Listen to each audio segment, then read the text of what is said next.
Bonsoir à tous. À la une de ce journal, coup de projecteur sur ces candidats anciens et nouveaux engagés à battre Paul Biya à la présidentielle prévue en octobre 2018. Au-delà de leur trajectoire professionnelle et leur expérience politique, certains candidats expriment la ferme volonté de mutualiser leurs forces pour amorcer l'alternance démocratique au Cameroun. Vous suivrez dans ce journal les premières partitions d'une symphonie exprimée en faveur d'une coalition de l'opposition face à la candidature de Paul Biya, président sortant, candidat à sa propre succession. Dans l'escale internationale, Simone Gbagbo expire enfin l'ère de la liberté. L'ex-première dame de Côte d'Ivoire a regagné son domicile sous l'ovation des milliers de partisans et militants du parti de son époux qui sont venus l'accueillir. Vous vivrez cela en images dans ce journal.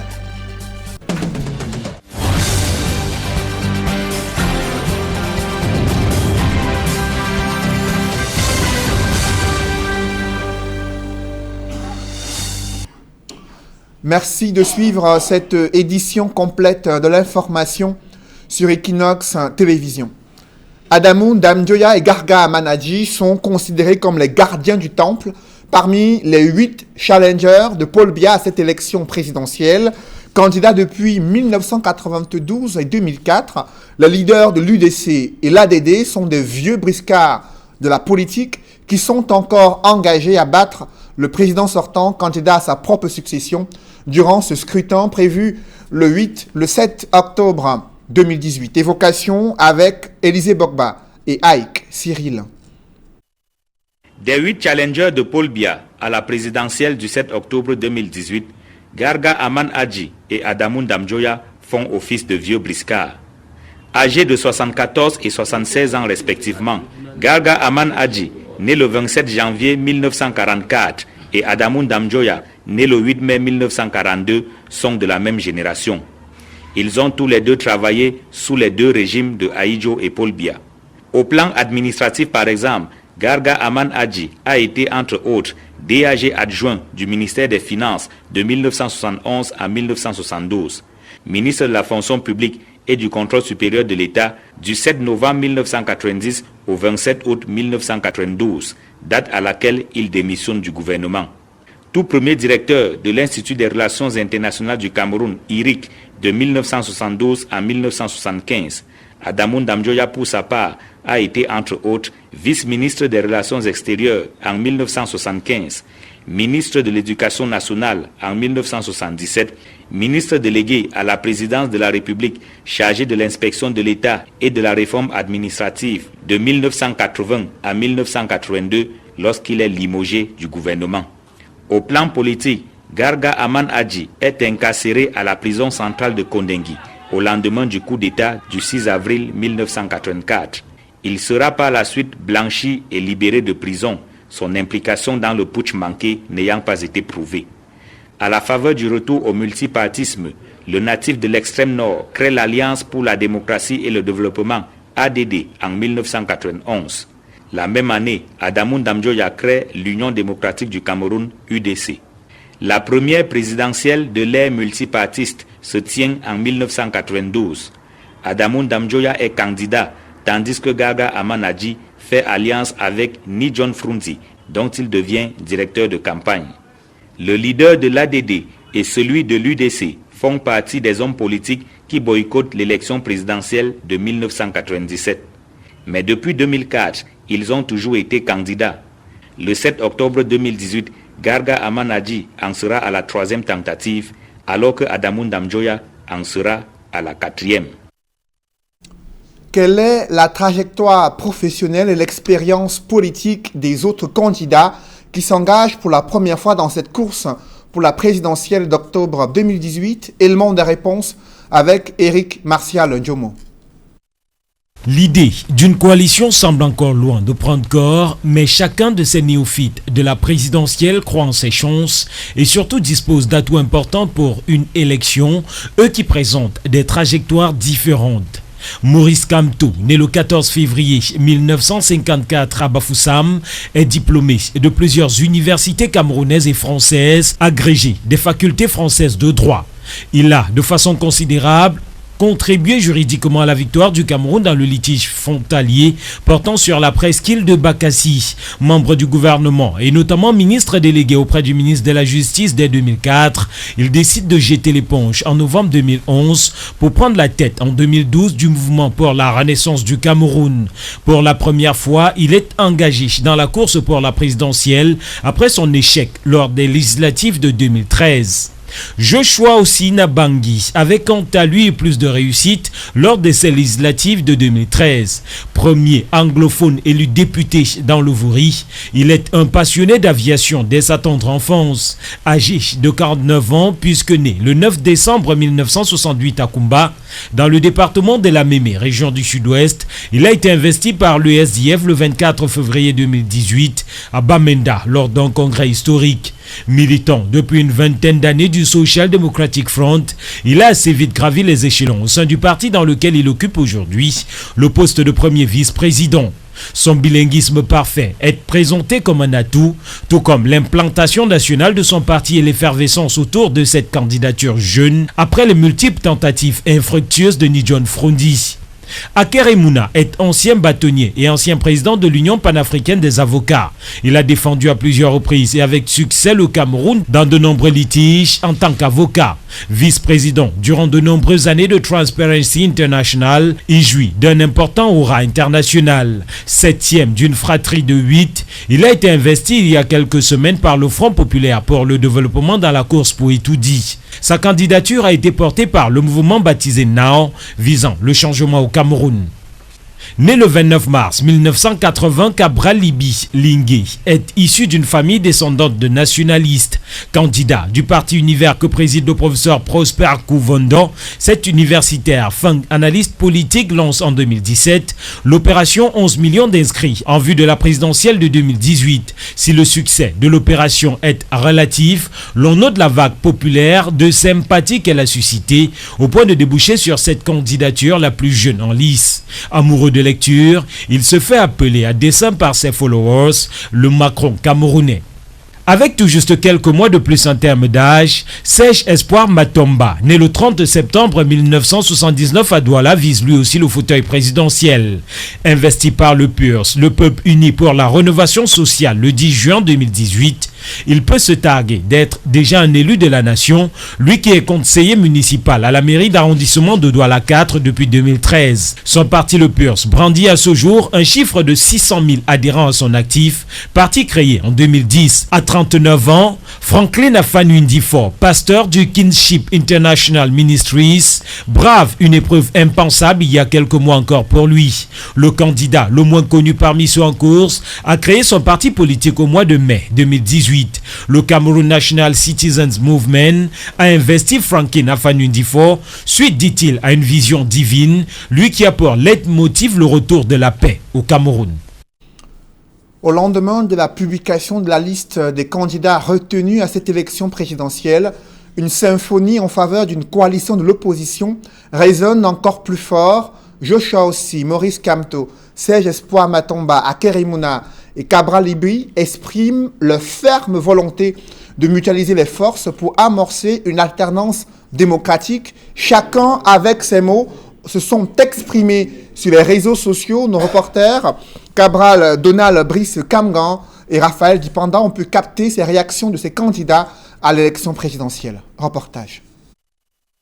Au stade actuel, Cabral Libi apparaît comme le candidat dont la position au sujet de l'alliance de l'opposition est la plus clairement exprimée. Quelques minutes après la validation de son dossier par le Conseil électoral de l'Elections Cameroun, le candidat du parti Univers propose la formule de la désignation par les pairs pour trancher les tergiversations et obtenir un candidat consensuel pour l'opposition le 7 octobre prochain. Je suggère, pour qu'on mette un terme à toutes ces supputations autour de la coalition, qu'entre nous, 8 candidats, nous procédions à un vote interne, à une primaire interne.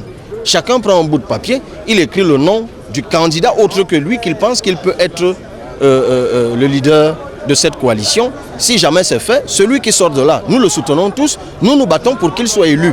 Mardi soir, quelques heures après la confirmation de sa candidature par l'ECAM, Maurice Kamto publie un message concomitamment en français et en anglais sur ses comptes Facebook et Twitter. Dans le texte d'une dizaine de lignes, le candidat du MRC postule que le scrutin du 7 octobre prochain offre l'occasion au Cameroun de se moderniser et d'assurer son rayonnement international. J'ai besoin de vous, de la force et de la mobilisation de tous les Camerounais. Rien ne se fera sans vous. Avec l'énergie et la puissance des forces du changement rassemblées, je vais marquer le pénalty historique.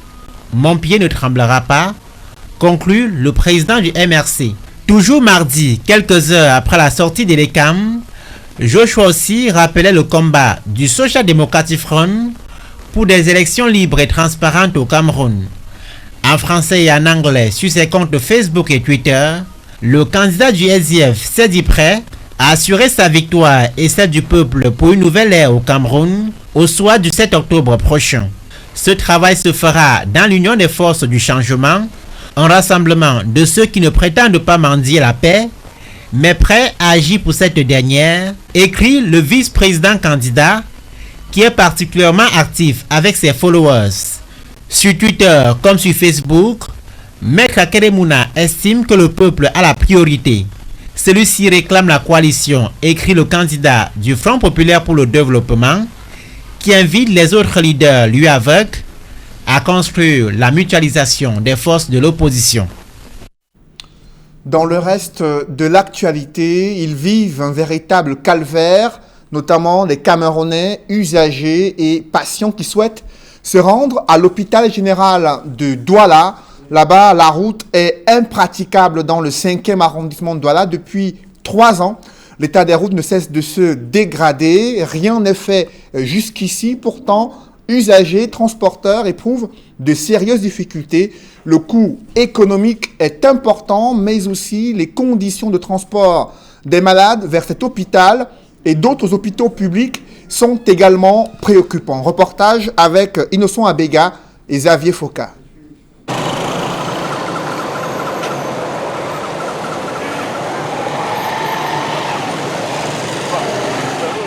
Ici, au lieu d'y entrer au hôpital général, de même qu'à son entrée principale, les conducteurs ont besoin de beaucoup de manœuvres pour effectuer le parcours.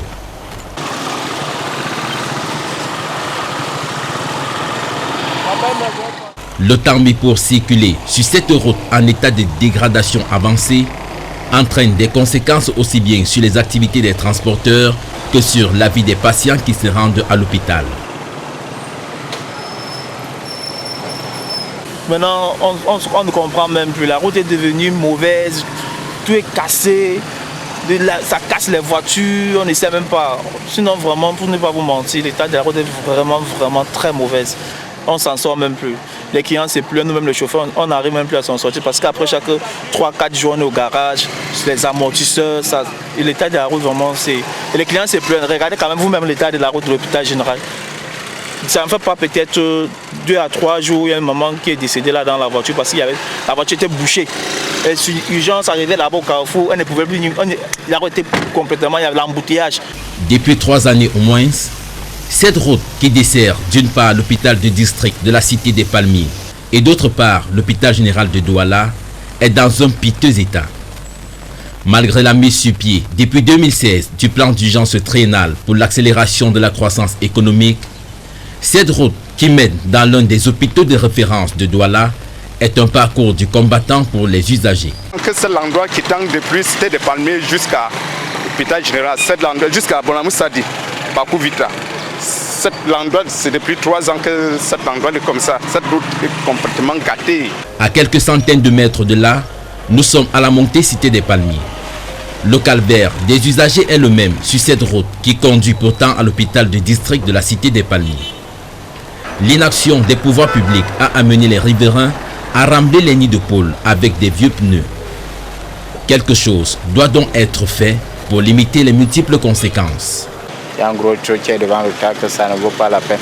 Il faut qu'on essaye. Les ambulances arrivent là-bas et ralentissent. Rien que les secondes qui perdent là-bas, quelqu'un peut perdre sa vie pour ça. Il y a aussi beaucoup de voitures qui font les accidents là-bas parce qu'il est en train d'esquiver la route.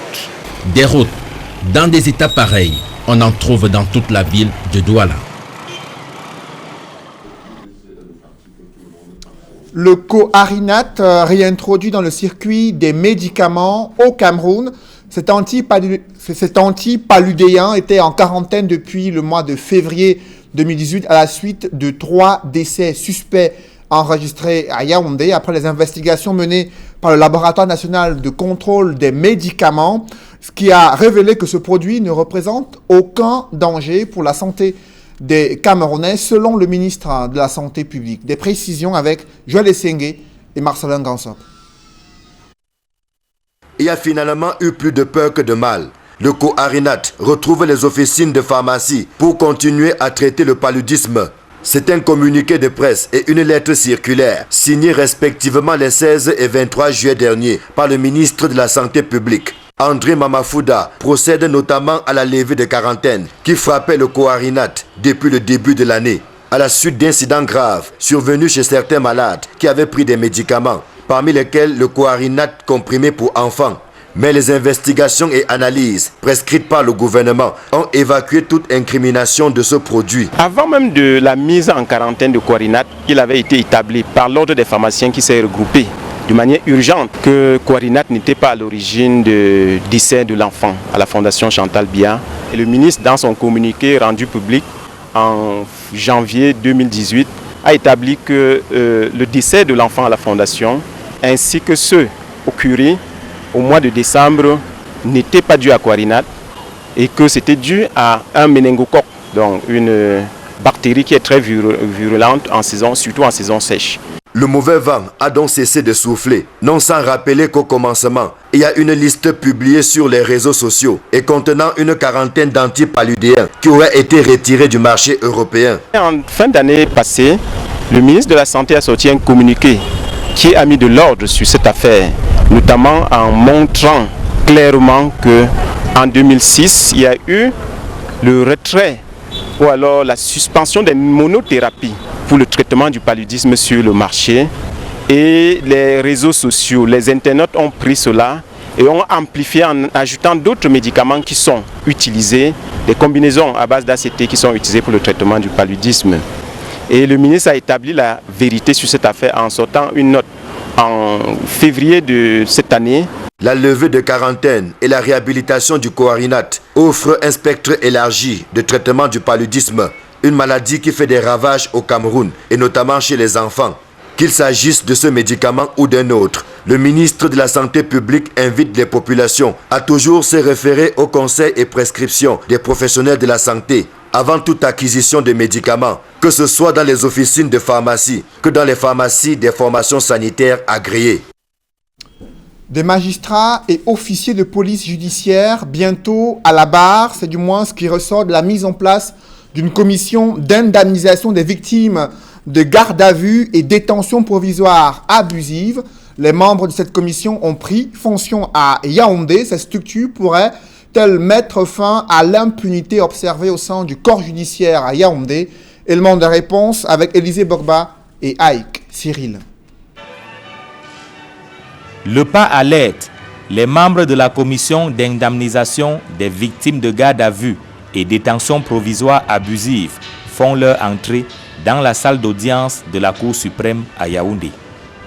La garde à vue a une durée limitée, de 48 heures, renouvelable une fois, avec l'autorisation du procureur pour 48 heures encore. Donc 48 heures ou 96 heures ou 96 plus 48. Voilà les délais maximum de garde à vue.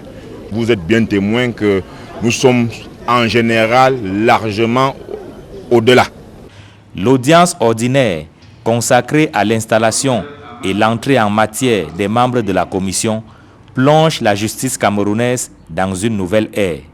La détention provisoire et la garde à vue sont des mesures de privation de liberté du citoyen. Rien ne vaut la liberté du citoyen. Rien ne doit justifier une privation abusive de cette liberté. On doit toujours se rappeler que c'est la détention qui est provisoire et non la liberté. Le temps de l'impunité et des errements des gens de justice est révolu. Les magistrats, juges d'instruction et procureurs de la République et les policiers et la police judiciaire relevant de la police ou de la gendarmerie doivent prendre connaissance que les actes portant grossièrement atteinte à la liberté du citoyen sont désormais susceptibles de donner lieu à réparation par l'État. Ils sont 18 au total, parmi lesquels des parlementaires, des hommes en tenue, des magistrats, des avocats, entre autres. Leur mission est d'interpeller, mais surtout de sanctionner les écarts de comportement des fonctionnaires du Code de la justice qui retiennent abusivement les citoyens dans les cellules et les prisons, à condition que le préjudice subi soit actuel et d'une gravité particulière. Ce n'est pas parce qu'on a été victime du garde à vue abusif ou d'une intention abusive qu'automatiquement on aura droit à une réparation. Je pense que la loi est très claire. Il faut effectivement que le préjudice subi du fait de cette détention soit d'une particulière gravité. La personne qui aurait été détenue abusivement et qui aurait perdu son emploi et qui n'a toujours pas retrouvé de travail au moment où la commission siège. Voilà le préjudice actuel. Nommée pour un mandat de 3 années judiciaires, la commission d'indemnisation des victimes de garde à vue et détention provisoire abusive ne peut être saisie que sous forme de requête dans un délai de 6 mois à compter de la cessation de la garde à vue. Les articles 119 à 126, 218 à 235 et 258 à 265 du Code de procédure pénale fixent les types de détention abusive pouvant donner lieu à une indemnisation.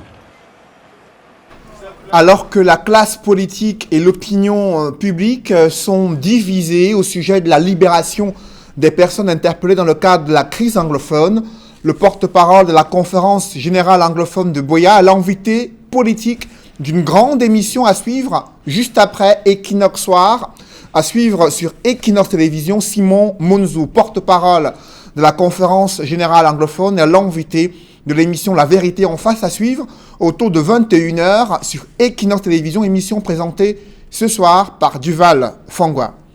Parlons à présent de ce retour en famille pour Simone Gbagbo, l'ex-première dame de Côte d'Ivoire, respire enfin l'ère de la liberté. Elle a été accueillie en fanfare par des milliers de sympathisants et des partisans également du parti politique de son époux Laurent Gbagbo, qui est actuellement à la CPI. Évocation avec Gladys Sidé. Une foule immense massée le long de la résidence de Simone Gbagbo au quartier Cocody à Abidjan. L'image est saisissante. À l'intérieur de la résidence, ils sont tout aussi nombreux, ceux qui ont occupé les premières places pour ne pas manquer une seconde de l'arrivée de leur héroïne. Difficile pour les services du protocole de maîtriser la foule de curieux et même les hommes de médias. Au bout de plusieurs heures d'attente, elle arrive enfin. Simone Gbagbo, c'est tout émue qu'elle sort du véhicule sous les chants et acclamations de ses sympathisants.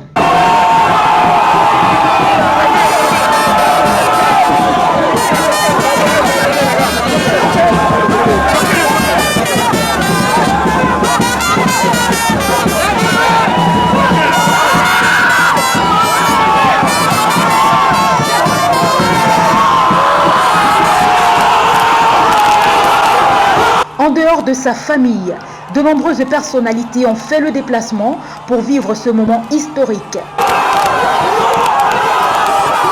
Après le bain de foule, place à la séance photo avec la Dame de Fer, comme il l'appelle.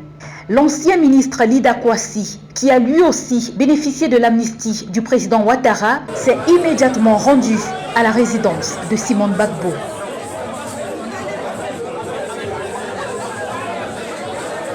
Belle et radieuse, l'ex-première dame de Côte d'Ivoire retrouve enfin les siens, après avoir passé 7 ans à l'école de gendarmerie d'Abidjan.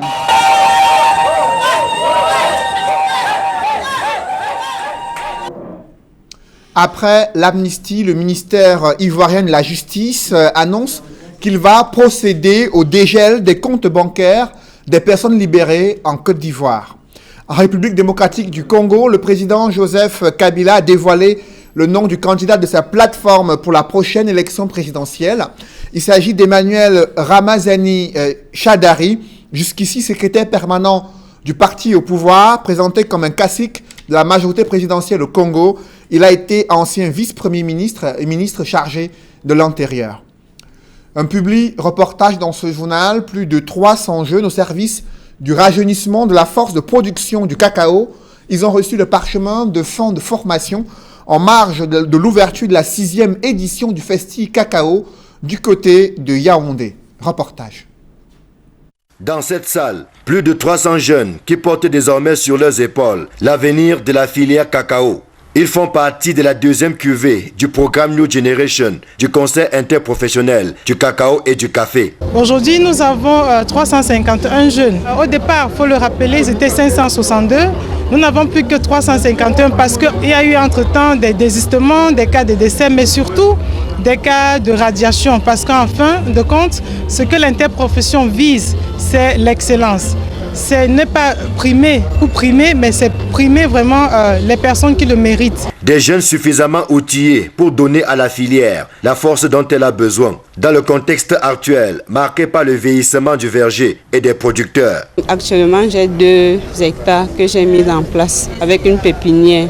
Avec ce que j'ai mis en place, vraiment, je voulais étendre mon exploitation, avoir même peut-être 10 hectares. La formation avec le CICC, vraiment, ça m'a rapporté beaucoup.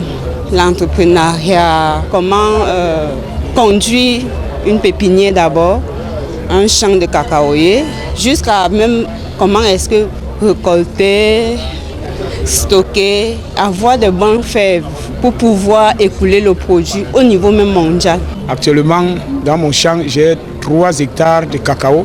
J'avais fait un défi avec le formateur qui était venu et il avait dit qu'il verra le premier avoir le cacao qui va produire, qui va fleurir à 18 mois.